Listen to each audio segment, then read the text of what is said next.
Okay, Agitavach R Shnayor. Well, Agitavach. So we decided we want to talk about freedom of speech, and specifically since the Tarblat, I think, of this book says that it's about that, right? yeah. What does the Tarblat say? Where is it?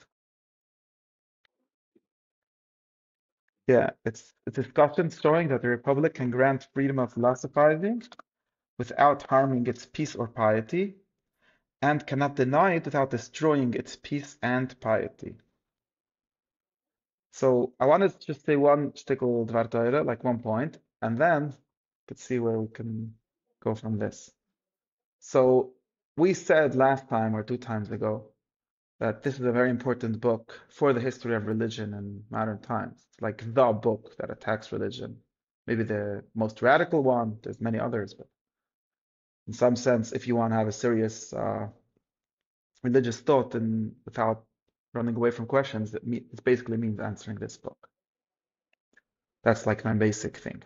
Now, there's something very interesting that the book is not framed as coming to destroy religion. This is one of the things that makes Spinoza so complicated. But it does have a certain explicit frame, which is this. It's coming to claim that we should have freedom of philosophy, more specifically that the republic or the state, the ideal state, the one that he wants to establish right here and now, should grant freedom of philosophy. And he makes two claims about this. One is that this is going to help the state for peace, like in other words, begashmias. And the second one is that's going to help piety, or in Yiddish, berachnius. It's also good for religion, or whatever he's going to define piety in his own way, but whatever piety really is. Um, my first like interesting comment about this was that it's very interesting because then in order to do this, for some reason, he goes and does the whole, everyone knows that he's starts Bible criticism in some sense, and all of the great attacks on miracles and prophecy and all of that. And there's like this mashgiach part that says that, all the kafir really just want to do whatever they want, and they just, all their kafir are really tirutzim. Now, this is said in a very silly way, but if you read a book like this, and I think in general, the history of this specific, like modern de-authoritating, right? The dethroning of religion from in modern times, it's pretty explicitly a political project and not a theological project, not a philosophical project, I would say. This like Vart that the Mashgiach said that, he didn't really have kashas on the Torah. He really just wanted to do whatever he wanted.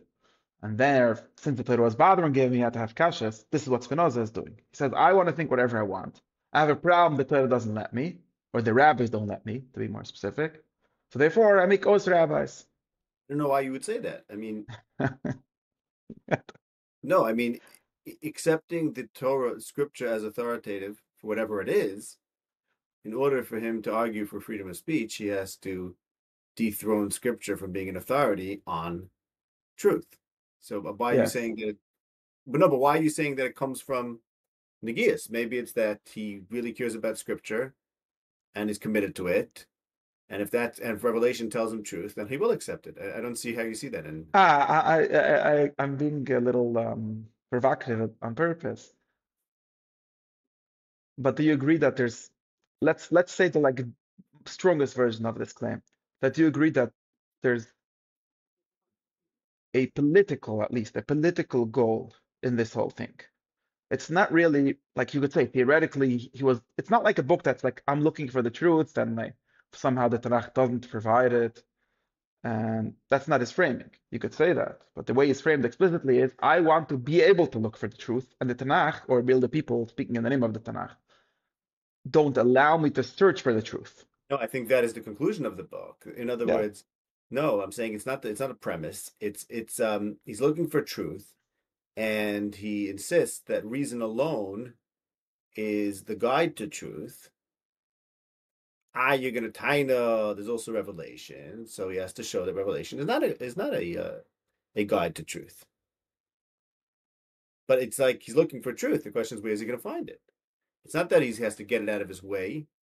If revelation would be if there would be revealed truths, then he'd be happy with that. He just happens not to think so. Yeah, but that's theoretically, everyone would be happy if there would be revealed truths. Like even I said that it's like this framing of Tavis is funny because it doesn't take Tavis seriously enough, right? Tavis have a good argument. Like, Well, his taiva might be for reason. He has this obsession with yeah, reason. right. And we say Tavis when there's Shiva says he just one Tavis, he's imagining someone that just like, wants to do something that you could very easily do beheter. Like it's not even such a big deal. What it really means is something like freedom or something like self-determination. I don't know, things that people think of, which they boil down to Tavis maybe. And in that sense, there's some truth, and it seemed to be true. Like you could make Bimalam and make it better, but it seems to be true. Let's say it like this: it seems to be true that the big criticism of religion that Spinoza has, and even later Enlightenment thinker has, like even the most radical Enlightenment thinkers, they start always from a political problem, not from a theological problem. It's not like a guy in yeshiva that learned, like we imagined, like alternative to this Taivas theory. Like a guy was supposed to learning Rambam, and it was so schwer, the Rambam shit in Matthias Hashem, that he was like, no, it's not. That's not what happened. There's always Well, a political that, aspect. yeah, I think in this context, the point is that this book, it has to be understood as in part of a broader context, which is his philosophical approach. So it's his philosophical books are more about doing that, all right, Right. understanding God, and therefore the way he understands revelation, et cetera, et cetera. I understand, but then, as like everyone would say, then that's not a problem for religion. We talk about it as a criticism of religion, or like specifically of Torah.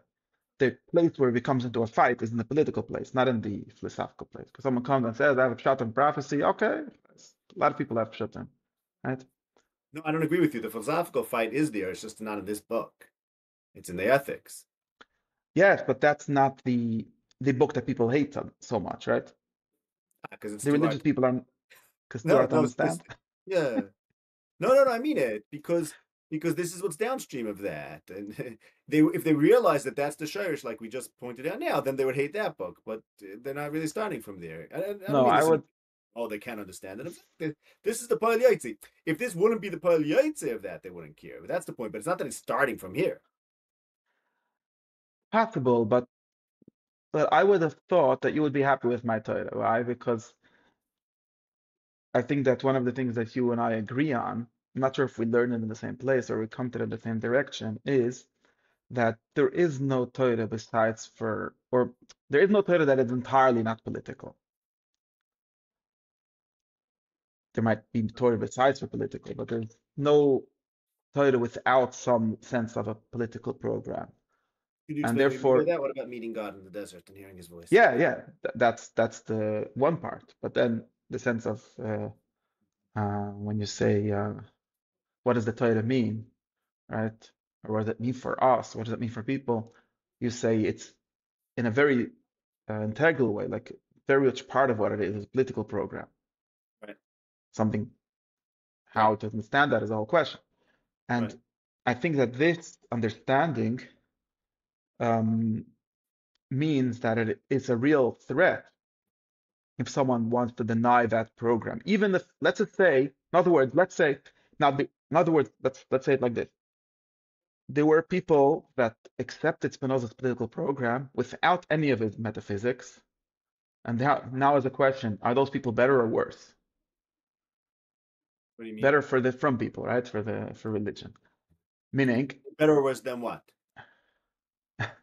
No, I'm trying to understand the question. a bigger threat to at least the like old way of doing religion. Let's call it the medieval way, right? Whatever was before, right? For example, the Moshe Mendelssohn, his whole book, Jerusalem, is basically Spinoza's political program without Spinoza's theology.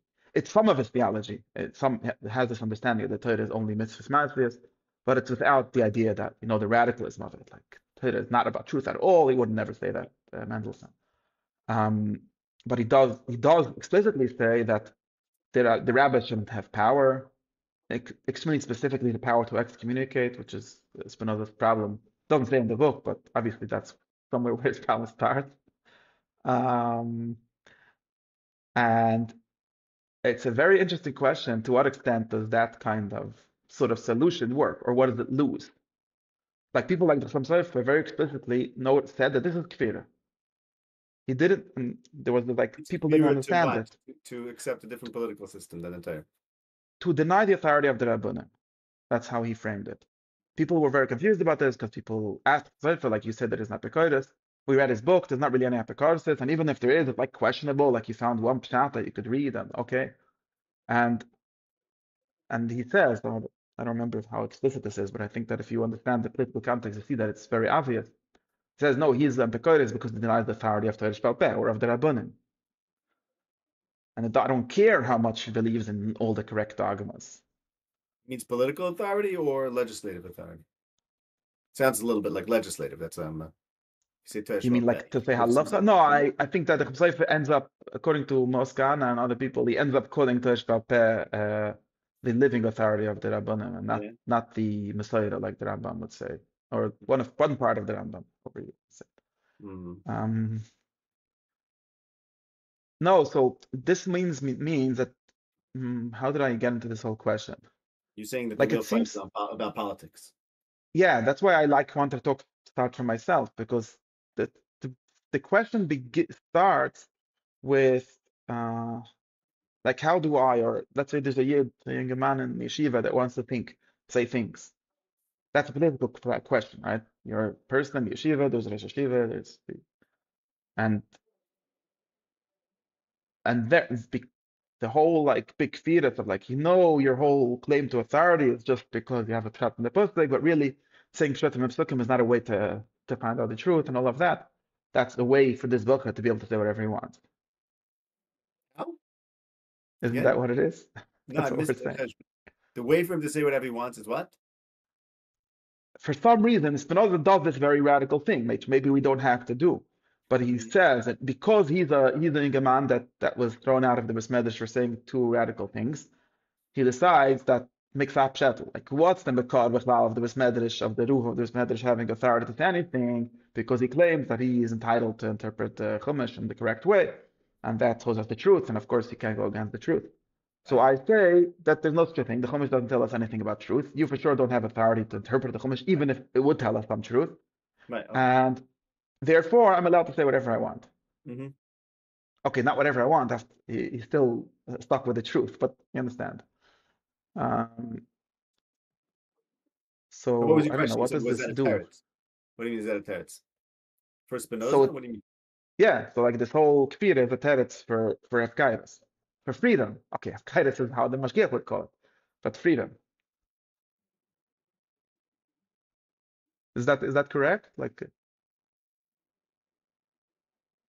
Yeah, I agree with does you it totally. track? No, my point was only that this it doesn't start there. It starts from his embracing reason as the only source of knowledge. I It's more of a see. philosophical point. I mean, I would just it seems like you're like pointing to a motive, as in like he wants to support this, so therefore he has to demote the Torah. That's true, but he's starting from this. He's starting from second base over here. He already established that he thinks that reason is how he knows things. Now he has to answer a kasha.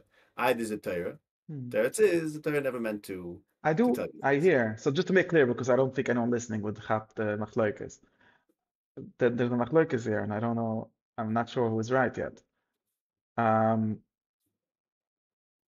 and it's not only a question about Spinoza, right? Like we said, a lot of modern thinkers are sort of in the same kind of area.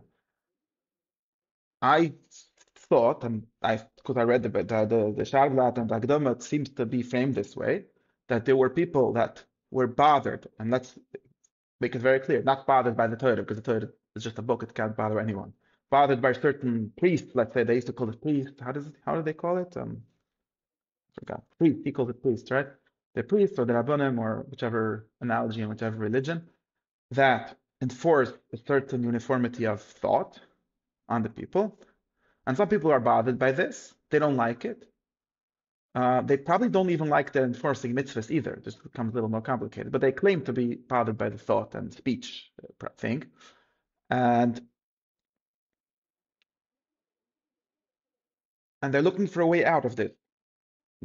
Yeah, This is a fact. yeah. Like we have this whole modern idea of freedom of religion, freedom of thought, freedom of speech, which is all like, we don't like people telling us what to think. We don't like.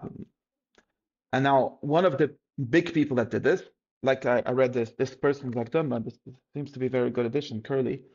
He says that Spinoza goes more radically here than anyone else, because you could make a religious claim for this. right? You don't have to become such an Epicurus if you just like that. You could say God likes us, I think, freely or something. Spinoza says things like that, but in a very Yeah, he says that too. Right. yeah, Yeah. but you don't have to like deny the authority of the thing at all. But in any case, there's this like whole thing, and I see that a lot of the kfira, and that's Spinoza's what we call kfira, like the things that he was thrown out of shul actually for saying that God didn't give the Torah or things like that, are direct outgrowth of his need or want or belief that it's correct, right? Maybe all these things are the same, or maybe they're different. To think really, that's their language. And because the Torah seems to be in his way, or the Rabbunim seem to be in his way, he goes and he's koifer b'Torah. Mm-hmm. And I claim that this gives a lot of credence to the Mashgichi idea that Kfira starts with Taivas, which we reinterpret as politics instead of as Taivas, but like as certain different kind of ideas of how it's good to live, really. It doesn't start with philosophy. Now, the Shnai says that it's not correct because maybe, or you think your impression is that it starts with thought, it starts with searching for truth, based on, of course, a certain idea of how you search for truth, by the natural light of reason, which he knows exactly what that means, and so on. And right, It's a big kasha, and yes. yeah, Indeed. and the Torah is in his way, so he has to get it out of his way. We agree on that sense, on that step. But you think that it does start from like a more earnest search for truth, like I'm making it start from politics, starts from like this. Seems like a historical question about Baruch Spinoza. I'm not sure why we care about it. Not only about that, no, it's a question of how. I'm just using Spinoza anyways as like the ideal type of a hunting Epicurus, right? I don't really care about that Yid in Amsterdam. And the reason why I'm saying this is because it seems to be touching something very important. Like, I'm not being very clear now. We're gonna, in 2 minutes, I'm gonna move on to where I wanted to start. But this, like Mashgiach, I think that these Mashgiachim, like always, they're realizing something very true, but they have no tools to express what they're saying, and That's and true. it No, and comes out very funny. that's true. No, and I think in a certain sense, I think this whole debate that we're going around and around collapses into something very subtle, which is really what the Mashgiach is upset about, I think, which is this whole idea that you can really just isolate reason and not care about revelation as a historical event, as a national belief, and that you could actually start from a blank slate of reason. And I think perhaps the Mashgiach holds that that itself is coming from a deep taiva or gaiva, and I think he's probably right about that.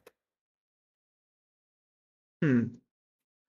Okay, but I would say something even more simple. Like the Mashgiach, at least the picture you get in in a Litvish world, right? A certain kind of Judaism that we know pretty well, is that there is a truth. Uh, we know it's a revealed truth, but they don't even realize that there's something. It's a kind of truth that they reveal truth. I don't think that's part of the language. It's a truth. Happens to be what's revealed, but that's not important. It's not like they're not looking for what nevuah is, right? It's just truth. And this truth is mechayev. Okay. It makes demands on you.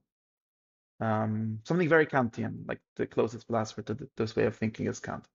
And it makes demands of you. And of course, demands are not comfortable.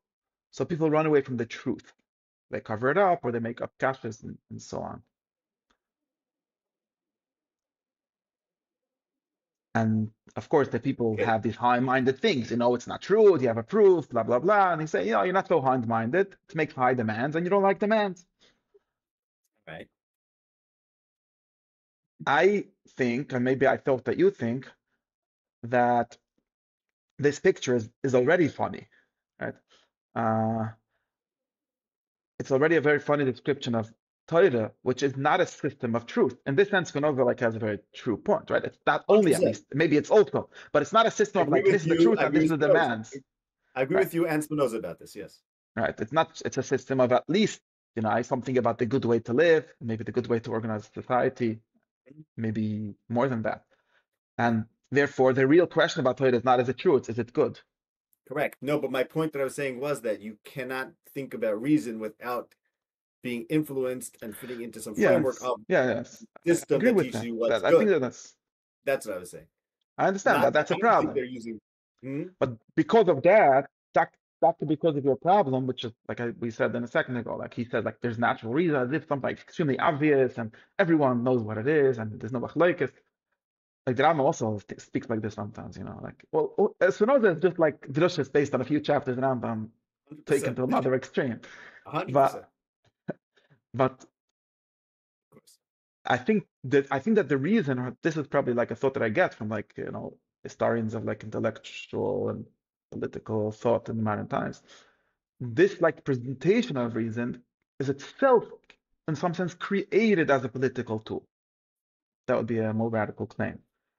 That's interesting. I mean, are you saying like the whole Enlightenment is a political movement? Yeah, the Enlightenment is Okay, a political project, if of that's course. yeah, because that's essentially what you're saying. Okay, Yeah, I think interesting. it at least can't be separated from a political project. So it's like a reaction against the church, basically. I think. Hmm. Interesting. I think. Explains a lot about it. I mean, that's I said. I think that all these. I mean, at least maybe this is a too much of a cynical like way to read it, but I Right. think that it presents itself very in like this two strong terms of truth, which Right. everyone can see Okay. So that's like yeah. just your biases in some sense. Right. Oh, And so that explains it. Okay. I mean, so that solves this obsession with reason. You're saying it's really just a reaction and a rejection of something that's he I finds to mean, be the oppressive and wrong.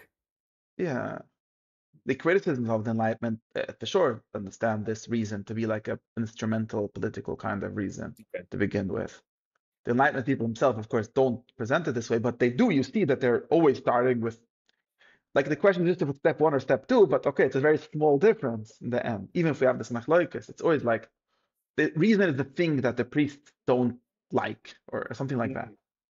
Mhm. Okay. So basically, reason is just another political tool, is what you're saying.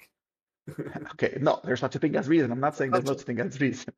I'm It's a saying that cudgel that they used against. the kind of reason that they talk about is it's almost built into it that it has to be like against using authority in the way that the traditional use See, and so so on. you're saying, that makes sense. That does solve a lot. Like it seems to be a fundamental feature of reason as such in Spinoza's use of it, that it's not influenced by religion. Like that's like part of its Right. essence.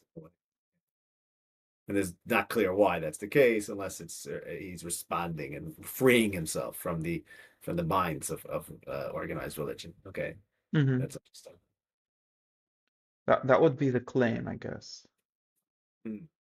So it's almost like people couldn't follow the political order of religion, I'll call it that, without being unreasonable. So therefore, he's basically saying, don't follow it because I want you to be reasonable. Or You could say maybe it he's like that. saying, I don't want you to follow it because I think it's bad, and since reason is valued by everyone, right? Right, right, I make claims to their authority because I want to. right. That's like my strongest thing to hit you with. Yeah, no, but I was sort of defending him. I was saying that even if you say that this argument for reason is not completely perfect because you can't have reason on its own that doesn't built into some system of experience, historical experience, and slash religion. Um, Nonetheless, the argument might be against a people who are being decidedly unreasonable because of their religion. Hitting them over the head with reason may be a fair Hmm. argument, even if it's not perfect. Even if your reason itself, even if he's aware that reason is not perfect, it may be better than unreason. Yeah, that's one thing, and it could be. I mean, he's certain.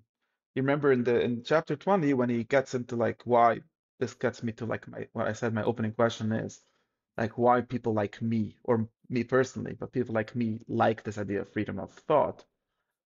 Spinoza says this in chapter 20, if I remember and if I read it correctly. It says something like, it's bad for the state to enforce the correct beliefs, and ends up saying something like, because the smart people hate it, and states need smart people.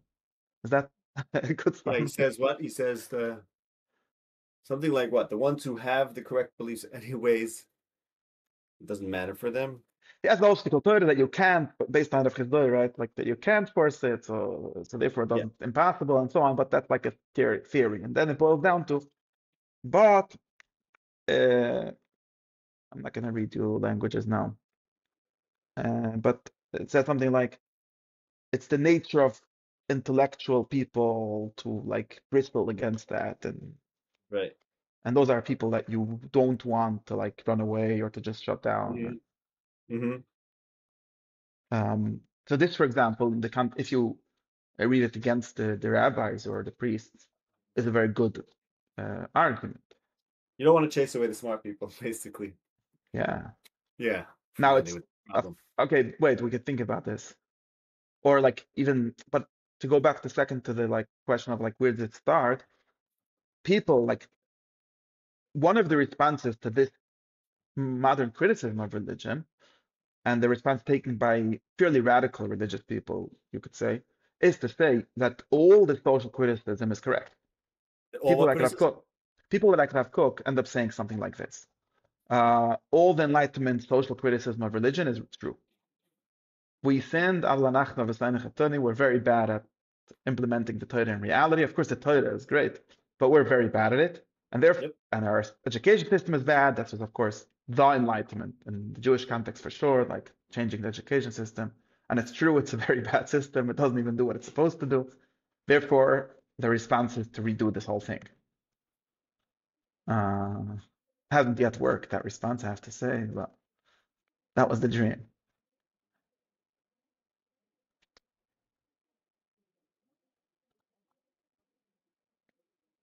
But that's, hmm. Yeah, I mean, look, that's yeah, I'm very partial to that, which is not going to come as any surprise to you, I don't think. I mean, you read Spinoza, and a lot of what he's saying about the Torah is true, and makes you, and he's pointing out essentially that people misunderstand the Torah. No surprise there. So, that aspect, a lot of that aspect is very true. Yeah, I'm talking even let's start with this. I want to start with the social or political aspect. Like, this is where we get into the question of freedom of thought. Is the way in which Rabbunim respond to people with too many questions something that is bad for Judaism, right? Okay, so that's And your it's very question. easy to say yes, but I don't think it's so easy. Like, of course, Okay, most is the way that people I like on want to YouTube will respond? say yes. Okay, so that's your question. Is the way that I want to respond to people with too many questions bad for Judaism? Okay, so I think we have to start by defining Judaism. Like, what's your end goal? No, I'm serious. What do you mean? What's your end goal? Are we talking about the same end goal, me and you? Well, what's the end of those Rabbanim? Or who are we talking about even? I don't care what their end is. We're trying to figure out if it's bad or not, so we have to figure out if it's bad for our ends, right? I mean, I don't care what their ends are.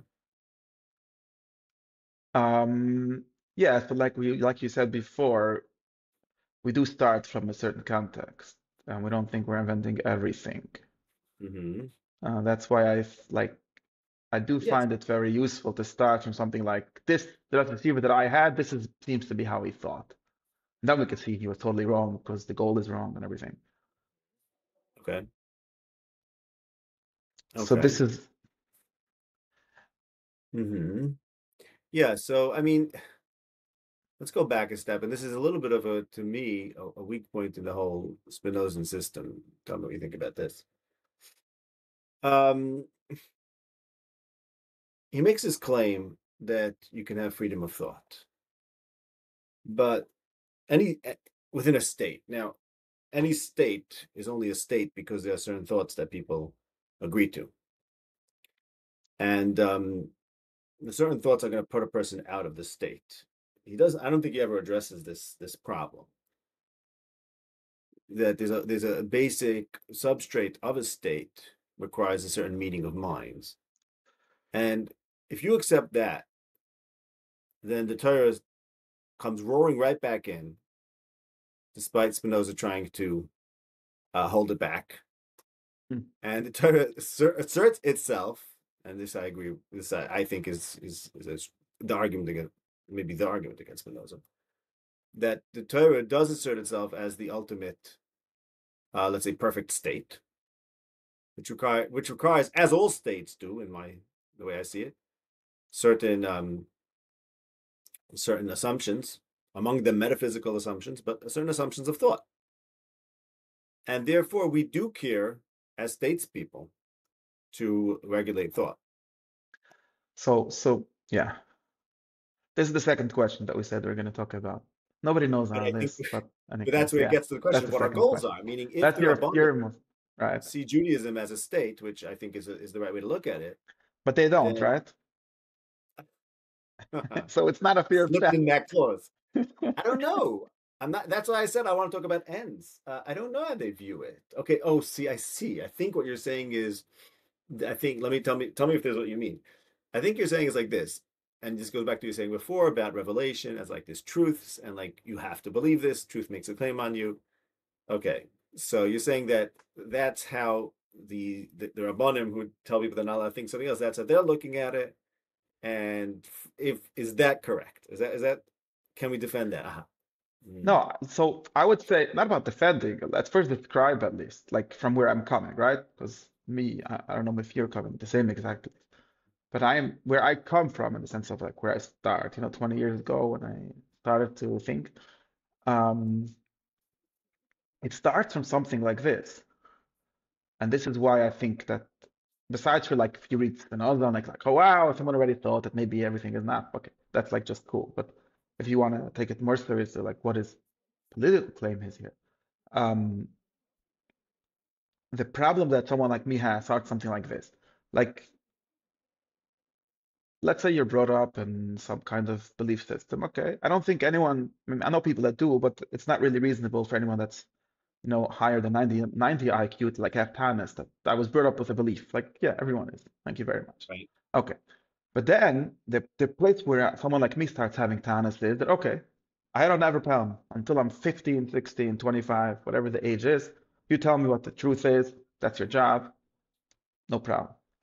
And then I come and I say, how about I try to find out for myself what the truth is? Thank you very much for giving me all this information. Now I'll just try to see if it's correct. How do you know it's correct? Mm-hmm. And he starts saying something like, wait, this is a Shiloh, but there's a Suda. It's a whole Shiloh if you're allowed to even start this conversation. For sure not in front of anyone else. Yeah. All kinds of like shtuffs and like sveikas He's and a good halachas. statesman. What? He's a good statesman. Wait. I want to explain the problem. Now, firstly, there's something for someone like me, there's something very funny and like also something circular with this. Like, thank you very much. According to your law, or according to the true Emunah, you're not allowed to question it. Maybe that makes sense internally, but it definitely doesn't make sense outside of it. If I'm asking you, how do you know if it's true? This Issa doesn't do anything. And the only thing it does, what it actually does, and this is a historical fact for people like me, who thankfully didn't entirely buy the kasha, but many other people who are not as smart as me, whatever, didn't have the same kind of experience, end up saying that this is almost a lie, that it's not true. It's a pretty good lie, man. Yeah, Just I know it's unfortunate. No, I mean I was going to say that so you have to. you start with the Velesa Suru and say, okay, Rebbe, let's talk about that. And as long as he can defend that, which maybe you'll say he's not going to defend that, but theoretically, just because he brought that up doesn't mean that has to prove, that doesn't mean that it's a dead end to your questioning, nor does it disprove anything, because as long as he could defend that and explain to you why that's a good idea.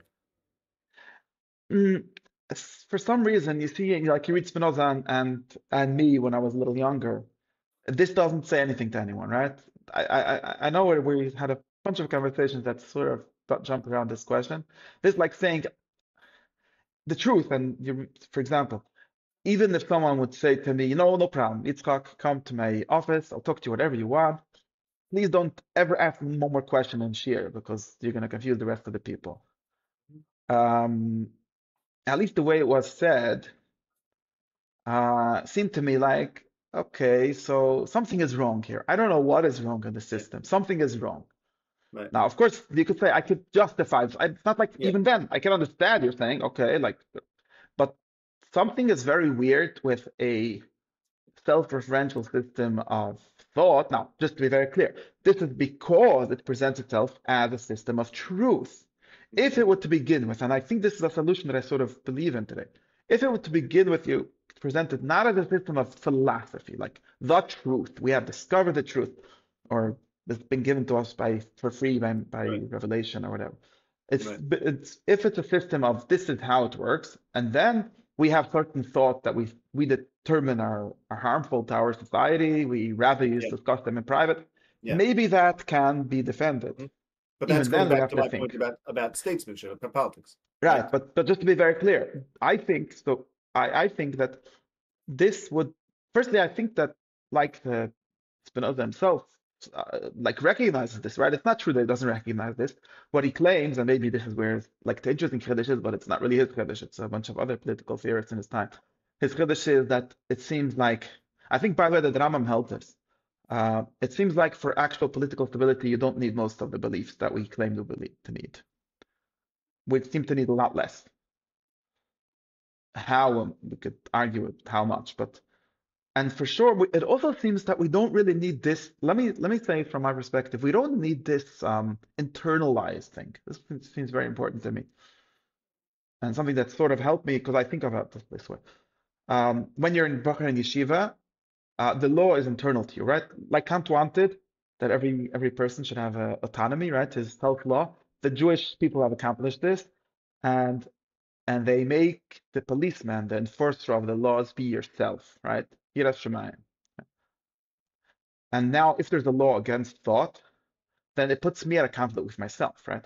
I am supposed to suppress my thoughts that are trying to find out the truth. They're even good. I think maybe they're good thoughts, but maybe it's just the Yetzer Hara. Maybe, in the Chassidish world, they tell you just because you had too many Yehudim Hasidim, so that's why you have bad thoughts and so on. And it's Takaze. very weird. I just want to go on record saying Takaze. Push it. That's what we said before. It's all starts from Taivas, but the Taivas are right. Nothing. No. Okay, we could whatever. Okay, let's yeah, No, fine. I understand. And I don't understand what you mean, but I'm just saying this situation, and I think Spinoza in some sense is talking about this because he's going on about does the Tanakh really say that you must believe anything? Does it even claim any truths? Do Chazal understand Tanakh? All of these things. And like, why do you care about this? He cares because he seems somehow was taught to take this very seriously. If the Tanakh would have said something, he would have had a problem.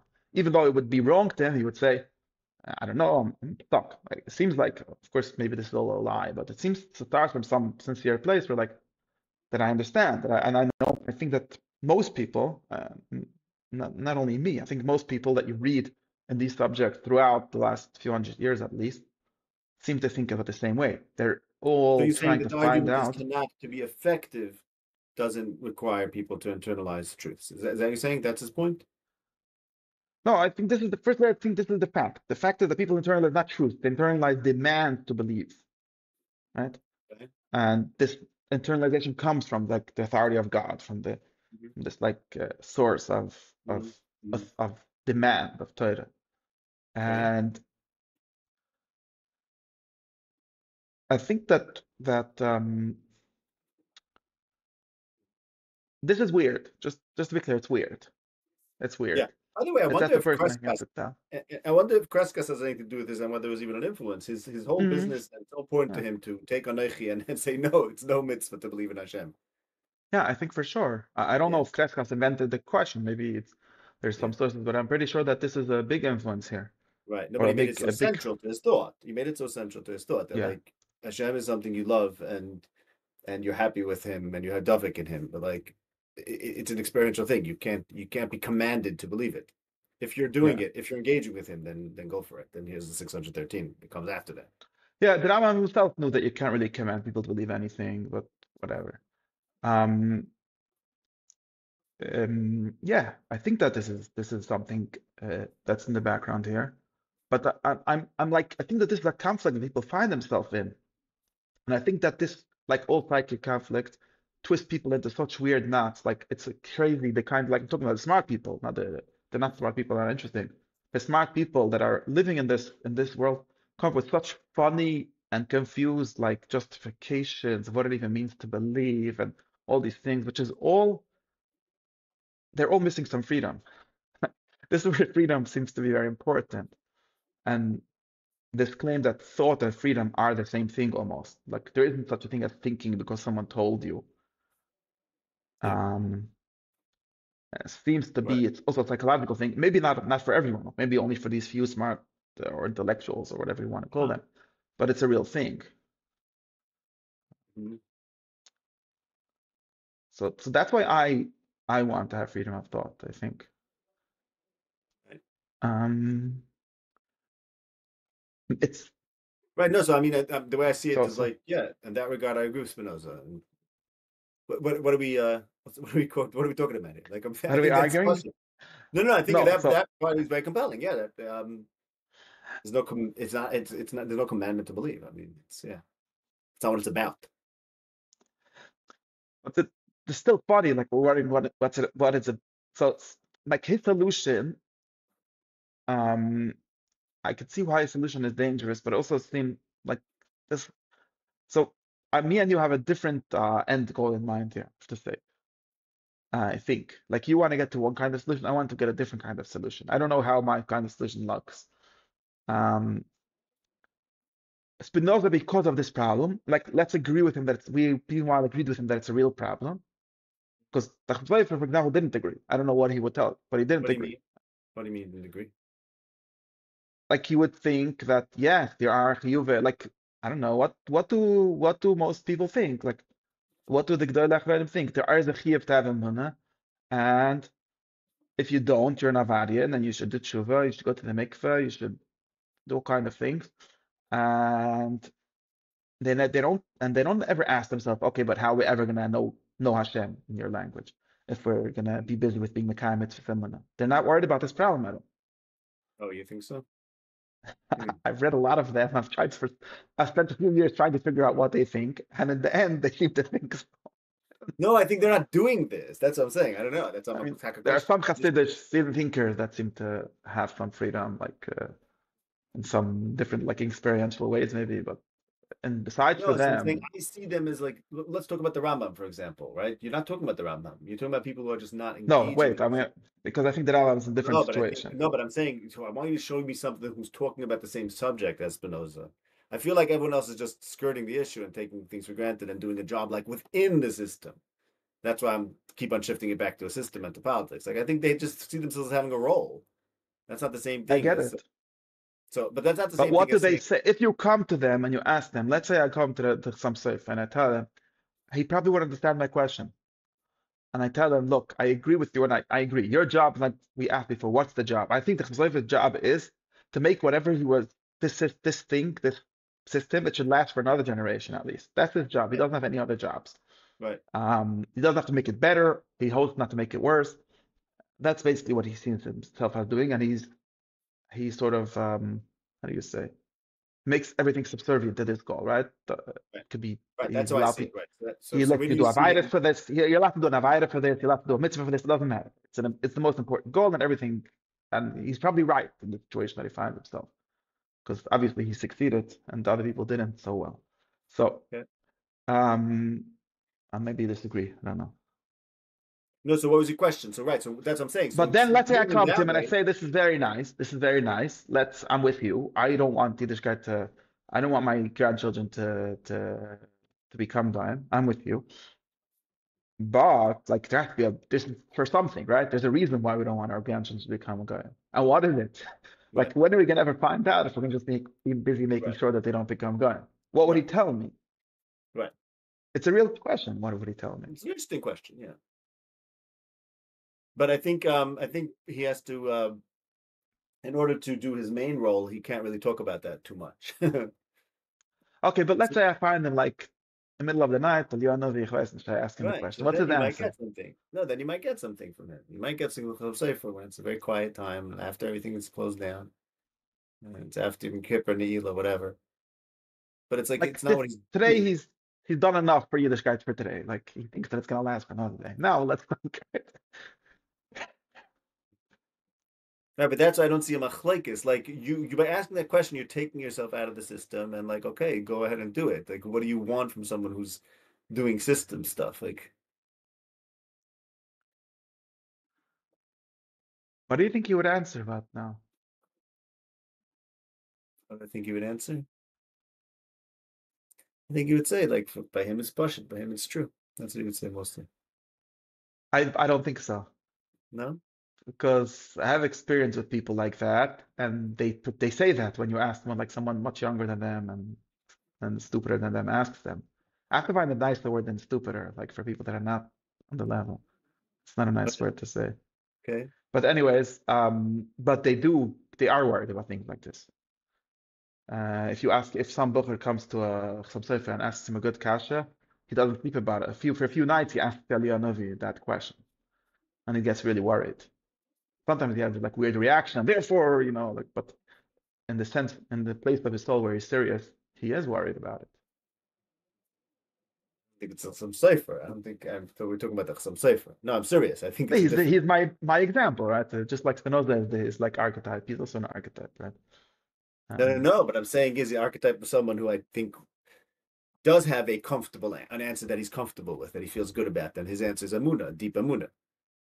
not sure. I think that he would say something like, uh, "You're right. These are great questions." He would say something like "Sodas Torah," which we're working on. Maybe when Mashiach comes, we'll find out. We don't really have time for this right now. I'm busy being the Rov of Freshberg over here. A lot of work to do. But maybe someone else has time who'll support him working on it.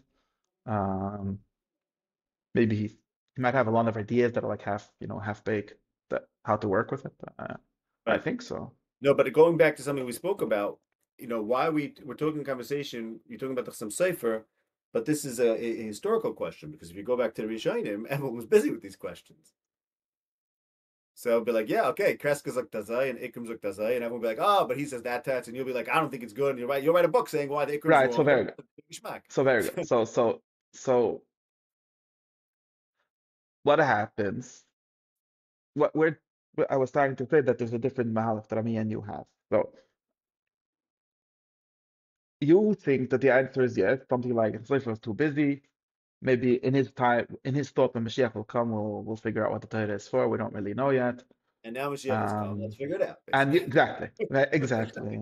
That's Now right. we're Mashiach figuring it out. came. What's the matter? Like We're, I don't know what you want. I don't know what I you get want. it. That you said it so good. Now Mashiach came, and now we're trying to figure it out. We're trying to do the thing that the Slipher pushed off, and sort of like bought us time, so we'll be able to do it. Now, Baruch Hashem, everyone's sitting and learning, so we have time and the oil panusa and everything and whatever. And there's a lot of svarim basking all the shilas, and we can think about this.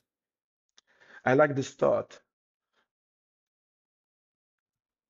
but what is it that I thought was different? So when then you start saying Rishonim, right? But Rishonim is not the same thing as this, or maybe they are. You probably read them like this, That's the but question. That's what I need to know. That's what I need to know. Specifically the Rambam. Again, no, I think we've talked about what's again, the the Rambam is difference just an between. archetype. It's just like the most successful example of this kind of yid, right? Just like we have these other names today. Um, It's not just that. It's not just that. It's a different kind of thinking. Also, I think. I don't think it's just the ah, most so successful. so someone like the Rambam, if you tell him something about freedom of expression, I don't know if he would know what that is. Hmm. It doesn't seem to exist in his system of Right. philosophy or of anything. I'll leave Right. the But neither does council. the opposite. But neither does the opposite Very good. exist. Right. Neither does the opposite exist. He does have this like thing of making mitzvot out of Amunah, which Right. he didn't mean it as mitzvot, he meant it as teachings. I think people totally misread that. Um, but that's another shir on the Rambam. But I don't think he wanted to create this like weird psychological pressure on people to believe the Right. correct beliefs. That's Yeah. not a good pshat in the Rambam, right? Right. Right. Um, And in other words, exactly. So I don't think so either. Certainly not. And I think that maybe what you're describing, the psychological pressure, is basically what fills the vacuum of not engaging. In other words, because the Chassam Sofer will tell you they're not dealing with this. So what does it turn into? What justifies very good. anything only has to become a chiyuv, has to be taken as a given, which is what a chiyuv is. It must I be this way. see. Well, a chiyuv is something that's taken as a given, but you don't yet have. If it would be actually there, then it wouldn't be a chiyuv either. It'd just be the facts, right? Right. Right. Um, But it's not a fact, and yet you have to do it. Boom, that's what a chiyuv is. so I have a very interesting thought. Part of Spinoza's solution, for example, is to have, like I said, he's not really solving the base problem that you have to have some system of society, right? And he agrees even that that system might include some beliefs. Um, but basically his solution is to create a state. And his state is a lot more powerful than pre-modern states. And modern states are more powerful than pre-modern states. And his state is what's going to provide for, how does he call it? Peace and piety. And it's going to be much stronger than the priests, than the religions. So if you say how we're going to have Yeshiva Olam, everyone's going to be in a war of everyone against everyone. He says, no, what do you mean? We have police. And if you ask him what makes these police, enforce the law instead of taking sheikhah, then he says, what do you mean? Everyone agrees that it needs to be a state. We made this social contract, and everyone agrees to have a state, and we gave up our freedom to the extent that that's needed.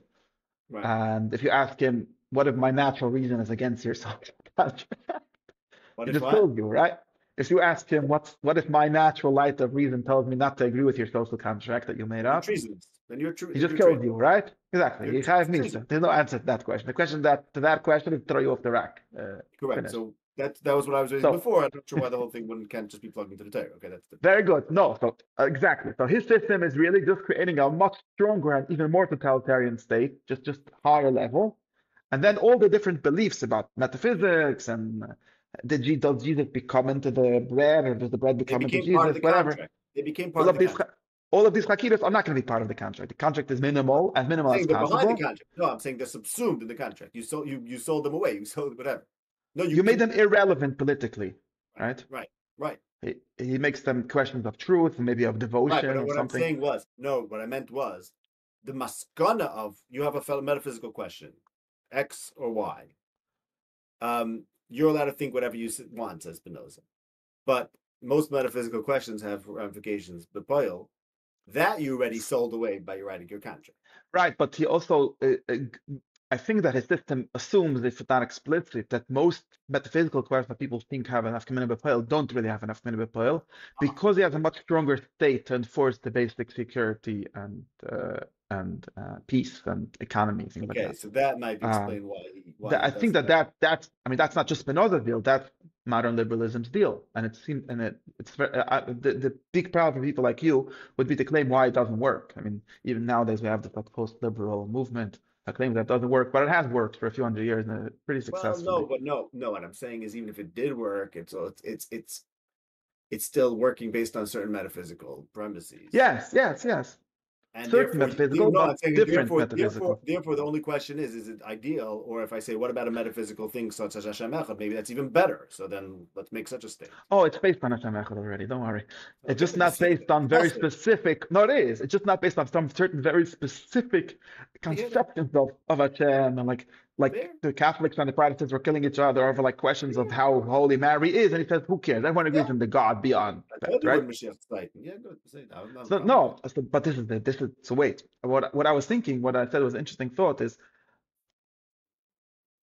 Spinoza's solution is to have a stronger state, which is going to be based on even stronger beliefs, like the things that he can't deny, or at least thinks wouldn't be prudent to deny, because we're going to end up in Ishes Reicha and Beloy. So. And then he makes all the other smaller questions, what he thinks are smaller questions, like the whole difference between Christianity and Judaism is a small question. Doesn't matter for the peace of the state. Okay, so I see what he's saying. So he's saying that explains my problem. He's saying he's only talking about those kinds of things that people were fighting about. So you're solving my problem. I mean, it's a solution that was implemented, maybe not with all of his radical thoughts but it was implemented in the sense that people said, look, we agree that we need a state. We don't agree that the state needs to agreement on the transubstantiation of the host, and therefore we're going to have a state based on all kind of other, even more less founded beliefs, like all men are created equal, let me ask you something. Isn't that just human dignity, all kind of things. So isn't that just saying basically that these metaphysical questions have no nafkamina? Is that the whole point? Because then it just means you don't understand the metaphysics. I'm sure it's a good question. Right, then it just means you don't understand the metaphysics. So then that's a different argument. I think I don't know. It's a very good question. But so why is this? Does he say he doesn't think they make a difference? I mean, he has two moves. He says one thing he says is that the truth doesn't make a difference. The truth in the metaphysical sense, because he's this kind of elitist, where like philosophical truth is not really anything anyone needs. I mean, all human beings need it, and the state is supposed to provide the ability to get there, but um, it's not like it's going to be enough It's gemina right. So you're saying to right? There's not enough kamina what you believe the truth is, but there could be enough kamina, but to act a certain way. right. No, but the truth, huh? I mean, okay, so this is where it gets stuck. But let's just No, that has a first lot to do with the first chelik. That freedom of thought is not the same thing as freedom from pretending to believe certain things, because it's all wait. about Tanakh. Is No, but he certain things. doesn't really. I know, but he doesn't really. Let's just be clear. He doesn't think that like this. The reason why this is interesting again, because this is the solution we're living in, right? We're living in this world. Meanwhile, until whoever the next guy that gets elected that really stops it.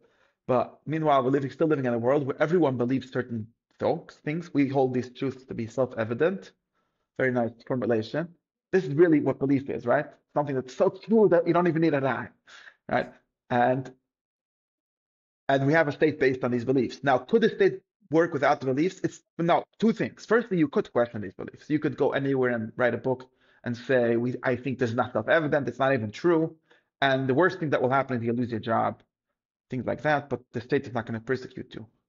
Um, why is that? This is what is called freedom of speech nowadays, right?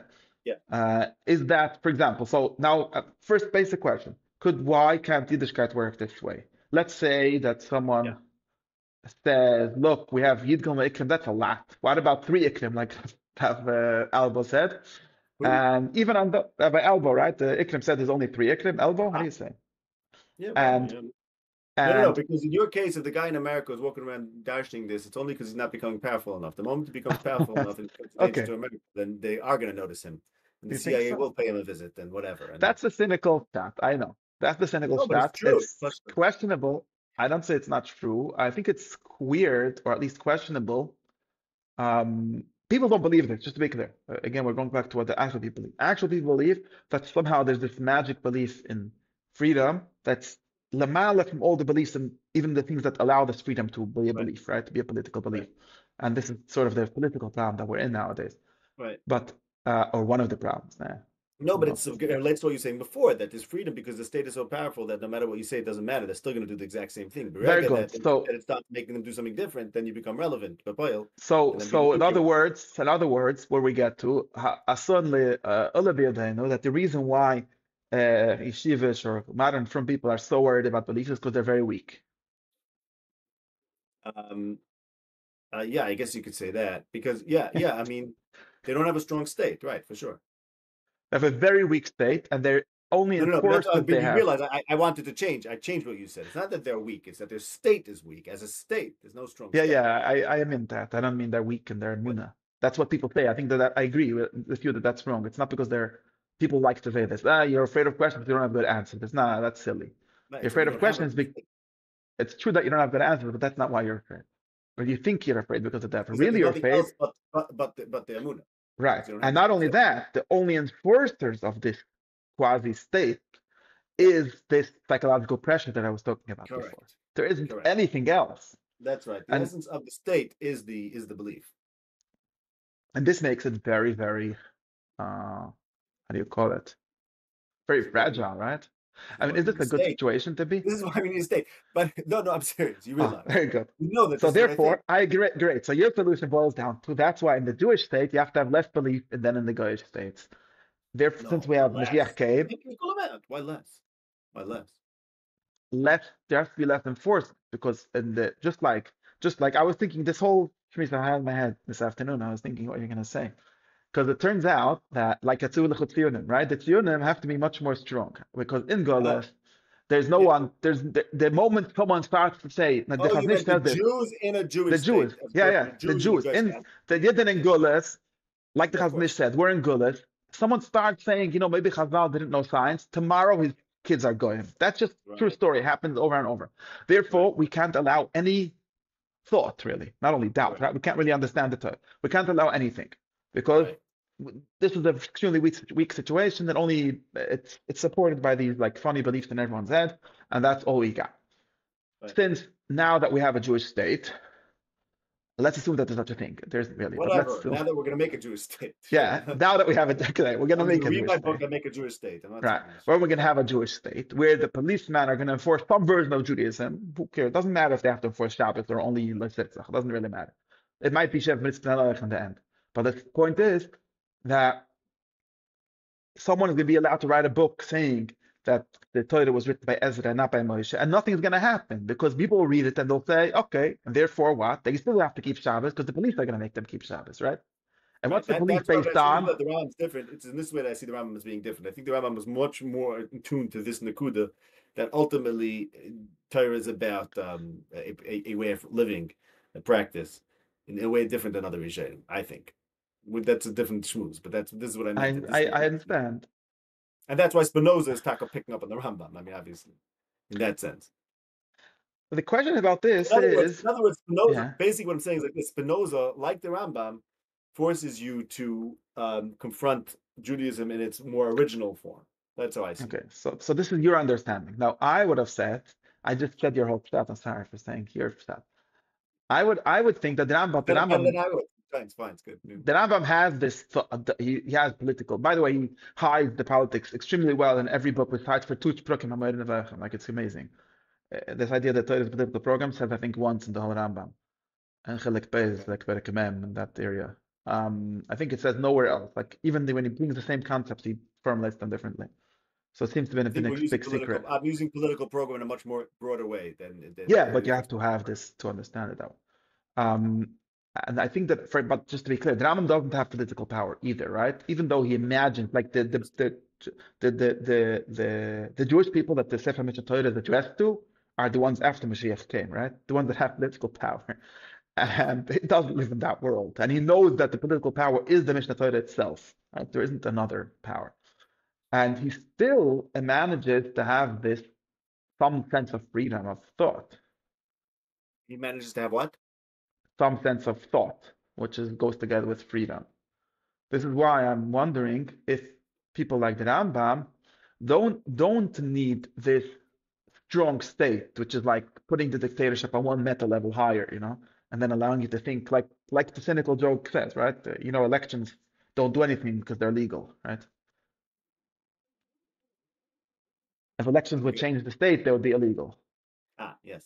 Obviously, elections don't actually change the state. Right. So it's the same thing. Like, right. Yeah. If thought would make a difference, it would be illegal. What? Mm-hmm.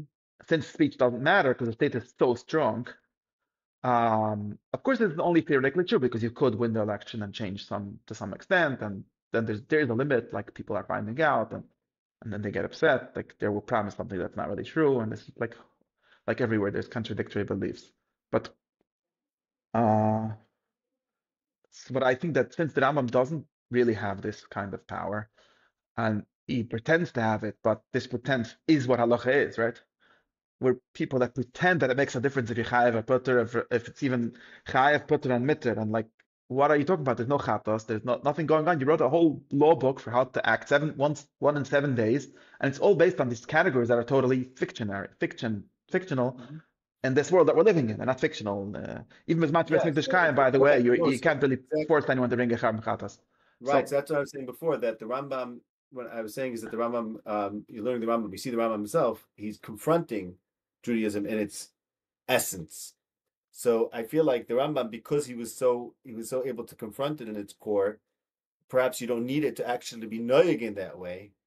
You can still preserve Judaism, and in terms of the state of Judaism, the experience of Judaism, even if you're not actually living it, because you have such a good vision of it. What do you think about that? That's how I was seeing it. What do you mean?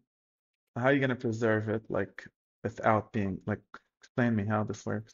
Because you have it, you have a notion of it in your mind. Does it have to be b'poil, or is it enough that people have a sense of it? Like, yeah, but the question is, so how do you have this sense without the weird version of this sense, which is what we have? Because we have that. We have people that chayiv makes a difference to them, although there's no chayiv anywhere. It doesn't correspond to anything in reality besides for something in their mind. Right. Or like between them and God, whatever. And that means that those people can't have freedom. No, they can't even daven. We're talking about knowing. You can't even pray because tefillah, like they're the only kind of tefillah, not being misspelled, right?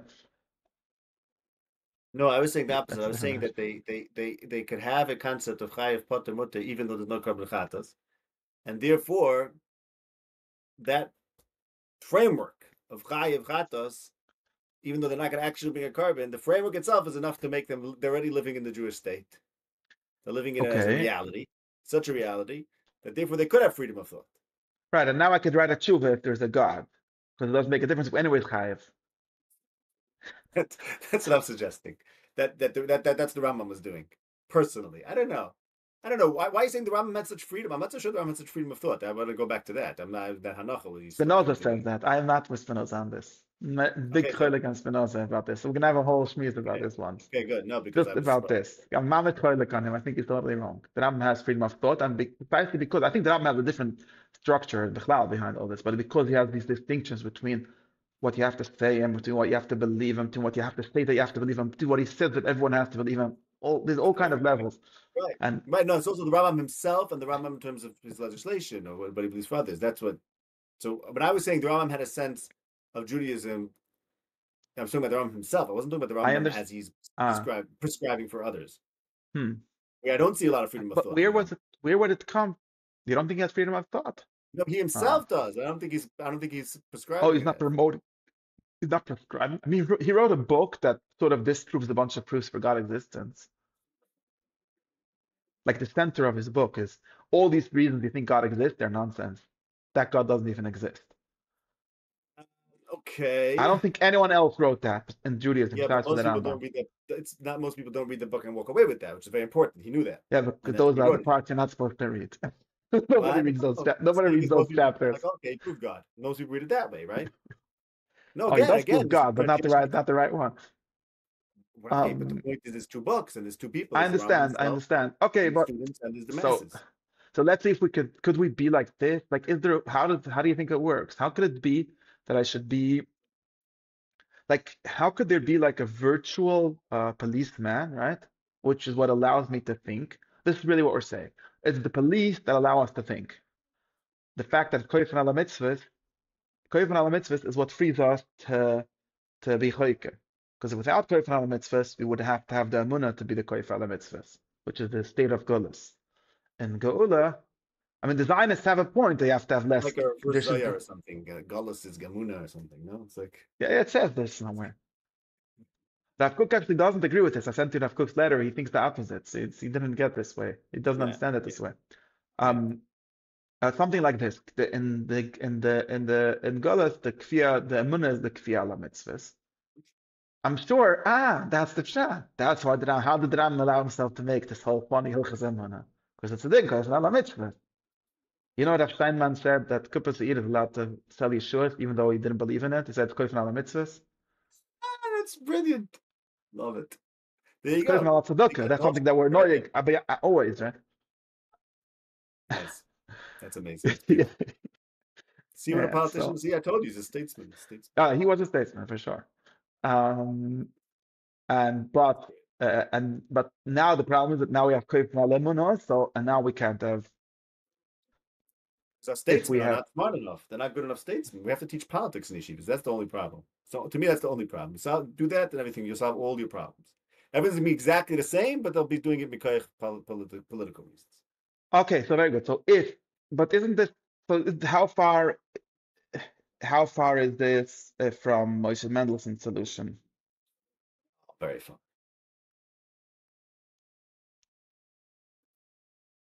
Explain me. Meaning to say, he basically says, look, Yiddishkeit is mitzvahs. Because he's taking politics out of Judaism. Meaning, or he's at least taking Judaism out of politics. No, I'm he's saying, okay. So let's say like this. Okay, so wait. Give me just 1 second.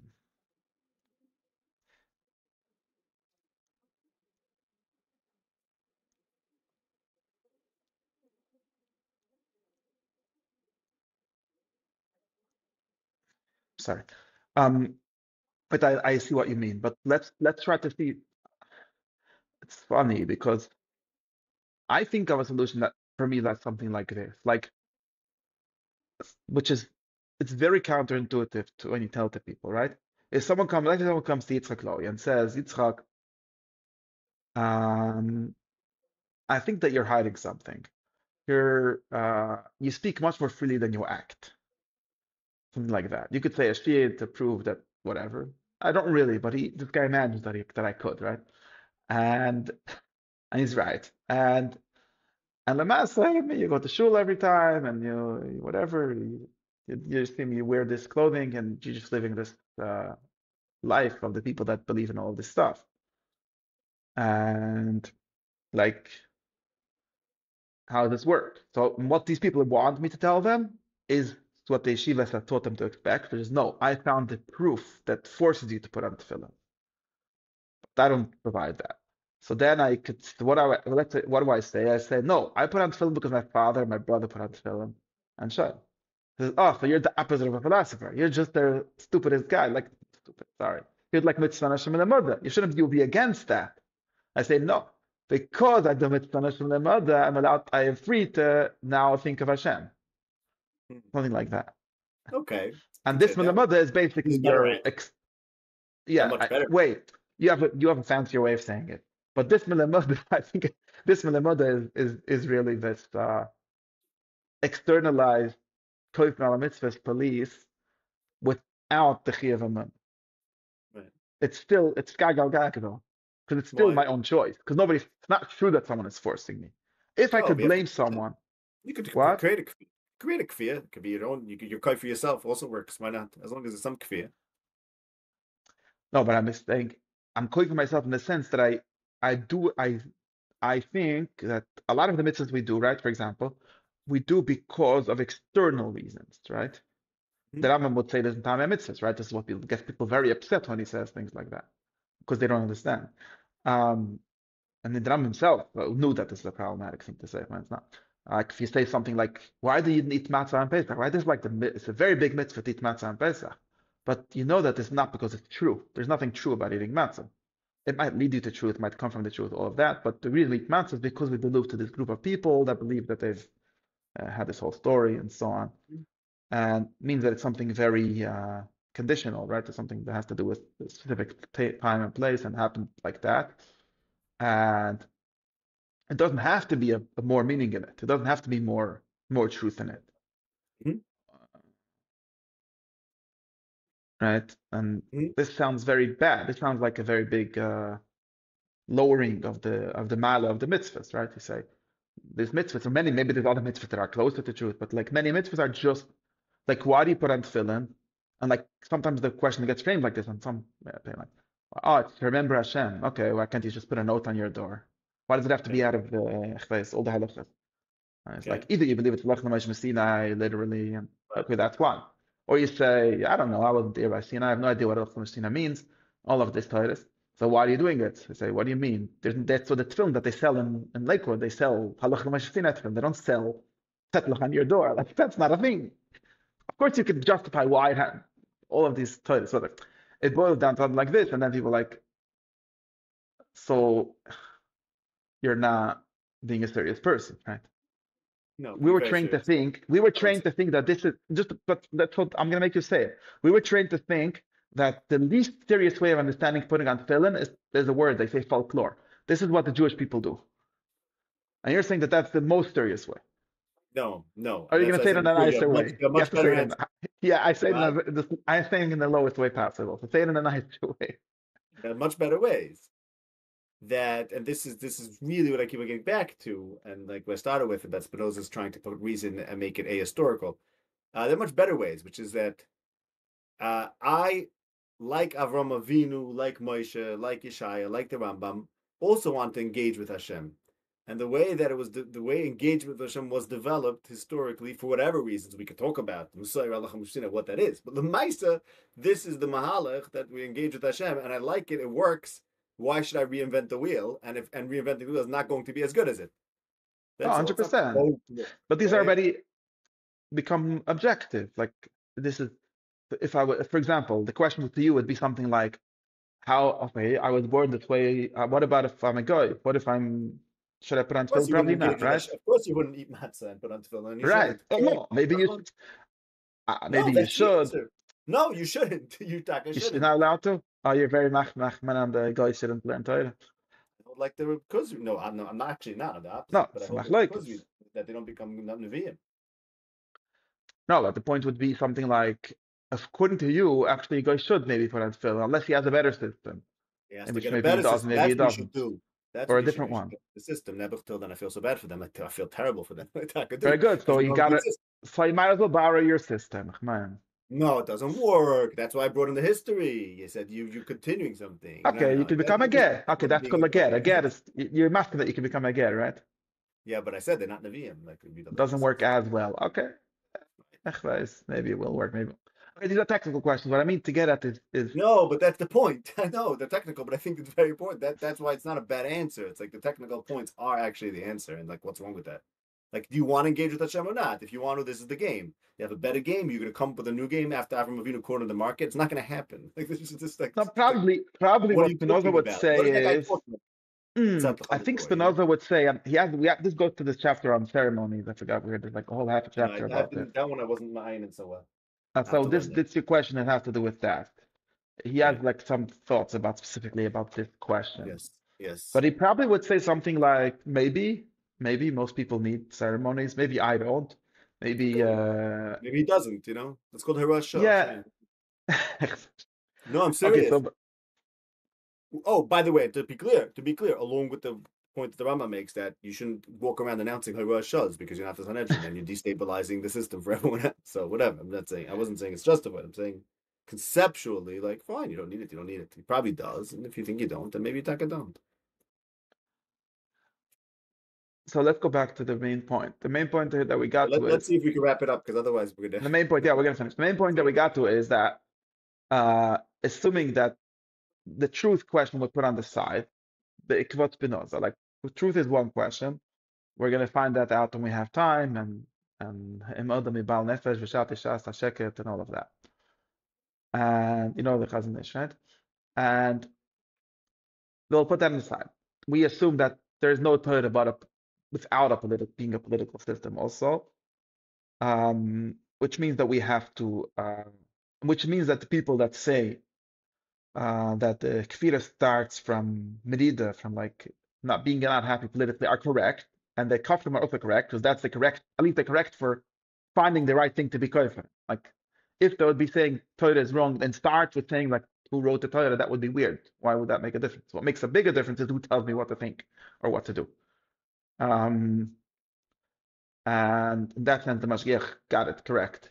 And then we said that people that like to think have a difficulty with this, and they were right, at least in this basic sense that thought is almost the same thing as freedom, or thought is a free thing. That was one of that. Thought is a free thing, can't be forced, right? That's that's Rav Chizdoi's point, but I don't think anyone disagrees with it that I know of. Right. You know, Agreed. I mean, Right. um, and therefore it's detrimental to Yiddishkeit to have forced thoughts. But we Right. do We have to think define that forced here. That's the thing. Okay, forced we is a have to funny word. find what? We have to define forced. Forced is a funny word. I know something like the forcing that I know of is this psychological pressure way. Like It's your problem. you will go to. No, I'm not the only one. I know. I That's know. I don't mean. I Yiddishkeit don't mean to stands on say. this. Okay, don't No, I tell it. It's didn't not mean something to that say. I weirdly got into. I know. I didn't mean to say it's your own problem. I meant to say it's like a local problem. It's not a fundamental problem. Meaning Fundamental maybe in it's the a sense collateral of damage. I'm not saying. I'm saying. ah, What are you gonna do? state it, but it's a problem because like the only solution that these religions have found, at least maybe Dafka when they lost some earthly power, so called, was to use this internal Right. policeman. That was the Gullus theory, right? Right. And therefore we claim that that's why we need Mashiach to come. Mashiach is going to be koife, call Yisrael lechem, like the Rambam said. And then they'll be there as Hashem because they won't have to do everything. That's the end of Hilchos Mashiach. Whatever it's called, it's Malachim. Makes sense. All hearts day as Hashem. Boom. It's freedom. Exactly. Because Thank you. once you won't have to have your own emunah and force your own kiyum mitzvah, Right. kiyum mitzvah will be taken care of by the police. And Right. then the Dias Hashem will be your By the way, job. I have an essay that actually captures a lot of this point, which is that like the purpose of the law of the Torah is like actually it makes you the freest possible because by selling away a little bit of there's a little bit of a different nakuda, but it's related. I feel like it's very related. Let's say you go like this. There's a dangerous freedom of thought that you don't know where it's going to take you. So people don't let themselves think freely, I posit, because they might end up doing who knows what with that. So you sell away, you commit away 613 things, and these are serve as the boundaries, and then you mamish can think free because you're never going to kill someone. Like Yitzchok is inviolate, Hmm. like sin is inviolate, and that way it frees you to think. It's a very Yeah, related point that I by think selling away some things, you will the have everything else. practical, but you have to make this critical, like practical things or theoretical things, because you can't sell away Right, the most important things. But like you right, can't say I'm going to believe in God always. That's, I right, mean, it's right, complicated. I right, guess right, I guess it's hard also because you, whatever, thought itself. right. Yeah, you have to at least believe in thought somehow. Maybe that's something.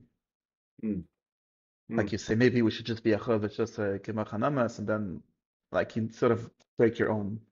It's circular. right. Um, yeah, so that's our goal. And then we said Right. I guess a that's the different plan for question. I Mashiach. guess a different question. Where radical freedom, where will it take us? That's a question. Yeah. If we could assume that radical freedom will bring us to Das Hashem, then maybe Adarabba. Oh, Spinoza is very explicit that he wants a very limited kind of radical freedom, like only the freedom of. I saw this guy in the Akademia is very sort of, I don't know, critical or bringing out the difference. That he's like, he's very different from the other, from people Mm, like Lach, freedom thinkers, where his freedom is basically only for philosophers. Like that's the whole mm, goal. And it's not, he doesn't even give freedom to the church. It's the opposite. He makes the church have less power. It's not freedom of religion. It's like more French style freedom of freedom from religion than American style freedom of religion. right, Um, and he's like really, Rosa would be really upset at the United States because the United States allows any bluffer to sell whatever bluff he wants. And that's not good for him. It's not what he wanted. right, right, right. Um, anyway, so then we said that therefore, it's very nice tickle that we made up. That's why there's some sort of people like that are very much in Gullus and understand not only Gullus Begashnis, right? They're also like in the Gullus Rachnis, where they don't have any ability to enforce their structure, have to make some sense of belief the most important thing. But the Zohar doesn't do this. It's very interesting. Zohar does not become a dogmatist because of this. Even almost the opposite. Like the Zohar was against dogma. Zohar was against Yidgom Ikra, remember?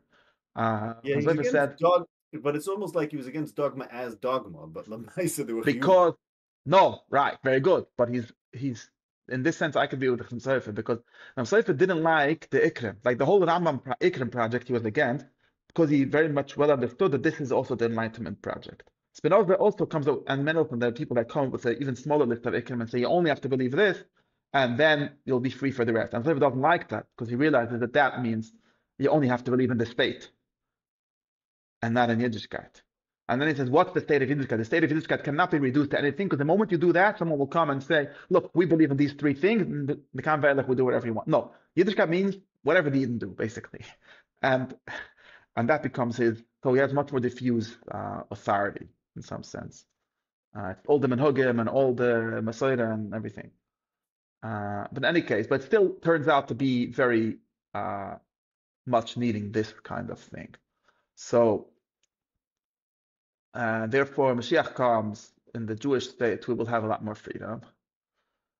And the big question, or the big interesting question is, that's one solution. Of course, it's not entirely a full solution because it's going to also be based on certain unquestionable things, right? We just have to figure out I what think there those always has to unquestionable be some. things I think are. that's a very important feature of the humanity. There has to be certain things that are off limits in order to have freedom. But it seems like the more power, I don't know, where does the state get this power? It's very funny. Like, it seems to have Right. worked though.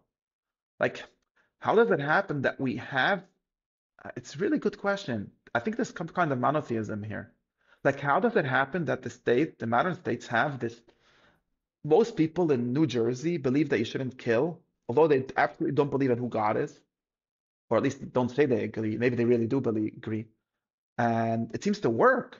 There's more or less no murders. I mean, you know, basically close to zero.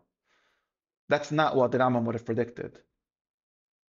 Or maybe he would have, because he would say, you basically Muslims, you all believe in like one abstract God, whatever the deal, it's not important. Maybe. Um, that's the question. Okay. Uh, Anyways, and then so therefore the only last thing is the last interesting thing is maybe the Rambam people like him have a way to have like a virtual level of that. Like you could have the police that's not a police that's using the Amunah, he's using something else. Not clear For what that would himself. be, I think that was internal. Yeah, for internal, but not external. but not internal in the sense of I believe. Internal in the sense of by you it's something like I believe that this is a good system. But I Okay. want it to be even less than that because we should be able to discuss if it's a good system. It should just be like the point of a system is that someone else is enforcing it, not me. So it's Well, somewhat that's no good. it's Depends what you circular. define as good. No, good means desirable. So then that's just axiomatic. It is desirable to me. I desire God. Finish. What do you want from me? No, Go but do you make me. desire when you say I believe the system is good? Does that is that like oil? What if would you be very worried to find out that it's not good? No, I desire God. If you make me desire something else, okay, so I'll go desire something else. That's what I'm saying. I see the Rambam as someone who desired God, and he was very happy with that. And that was good enough for him. Yeah, but then this I'm not sure I understand. This system that you sort of belong to, right? That you're obligated to in some sense. Is it like the thing that you have to agree with is good, or is because like No, I desire what the God, and free I have a tradition. I have a tradition that helps me, right, like when my you think that tradition is secondary to that, to what to the and that desire. yeah, Yeah, absolutely. right, and that means that you're not so worried about the tradition. Like Right. theoretically, if there would be a different one, whatever, it's not Yeah. Negaya Lamasa, so Right. but theoretically, But that's um, only that's very theoretical. Saying it right, must but if it's it's so I'm starting to think it's external to you or internal to you, like because my thought is like something like the policeman that goes for the mitzvahs frees me from being worried about doing right. mitzvahs. Right. And like the Sofer, when he'll have a police, he'll be able to stop demanding the Buchim to believe anything. He'll be able to Right, have right, a right. real So I'm saying yeshiva. that kofod al mitzvahs is necessary for it to be a widespread system that has a grip on people. But like into for an individual like the Rambam, and I'm saying like I feel the same way. Like I'm you have a desire that's similar to that's also creates a kind of system for you personally that the obligatory beliefs are no longer important. You know what I'm saying? Halfway is only. I'm saying just like if you have kofod al mitzvahs, so there's a structure for the people, and therefore it's not important what they believe. So too the Rambam personally has something that is really what he's interested in, which is a desire for God, and therefore everything else is no longer that anchors all But to each that other. desire is free somewhat. In other words, it's not Correct. limited to like whatever something he was taught or whatever. Right. Right. That is free. In other words, the freest people who from their freedom discover a desire for God, if they are lucky enough to be continue the tradition of the Torah, will be very happy with, very freedom with that, and consider themselves lucky to have the Torah, and it'll be serving what they need, we're giving them what they need, and therefore there won't be an element of chiyuv there. The notion of chiyuv I will be understand. I understand. That's Chassidus basically. okay. But I'm saying Spinoza wants that too, and I see that in the Ram. Right, that's basically Chassidus. And why doesn't Spinoza manage to get this? Because his Rebbe didn't sell this Chayre, Exactly. obviously. Spinoza Nebuch also he has a certain shallowness in terms of Tanakh. He doesn't realize how rich it is for this. That's what I see. He doesn't realize how rich. Maybe his world didn't afford him that kind of religious Right, I personality. would say something like it's not fair to blame him for understanding Gemara in a superficial way if that's how they taught. Obviously, he knows Gemara from the Chayre that he went to. It's not like he started himself. Yeah, Maybe he did. yeah, yeah. Don't blame me. I see. Okay, Okay, let's so I try think to do that's it. the plan. We still have Okay. to find out better why people like Spinoza didn't have this solution, and or what, in other words, what it entails. It seems to be we make it sound too easy. It can be so easy. Okay. Okay. All right. Anyways, it was a very good sheet, Yeah. Yeah. Feel the I same way. think. Okay, very good. Have a good Tavach. Take care. We'll see.